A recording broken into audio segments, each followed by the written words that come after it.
అమెరికాకి చెందిన ఈ ఫిట్నెస్ ఇన్ఫ్లుయెన్సర్ భారతదేశంలోనూ పల్లెటూరుకు వచ్చాడు. అది కూడా తన ఫాలోవర్ కోసం. ఇతని పేరు యాస్టన్ హాల్.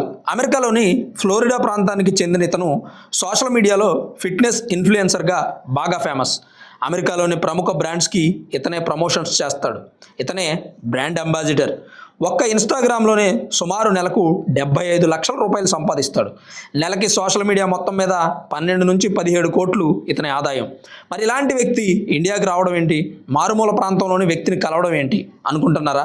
అసలు ఏం జరిగిందంటే, మధ్యప్రదేశ్లోని గ్వాలియర్ ప్రాంతానికి చెందిన యోగేంద్ర సోషల్ మీడియాలో యాస్టన్ హాల్ వీడియోలు చూసేవాడు. ఇండియన్ యాస్టన్ హాల్ అని ఇన్స్టాగ్రామ్ పేజ్ని ఓపెన్ చేసి అతన్ని అనుసరించడం మొదలుపెట్టాడు. అతను చేసిన ప్రతి వీడియోని యోగేంద్ర కాపీ కొట్టేవాడు. అలా యోగేంద్ర చేసిన వీడియో ఒకటి అమెరికాలోని యాస్టన్ హాల్ చూసి లైక్ చేసి ఓ కామెంట్ పెట్టాడు. ఈ వీడియోకి 1.5 మిలియన్ లైక్స్ వస్తే నేను ఇండియా వచ్చి నిన్ను కలుస్తాను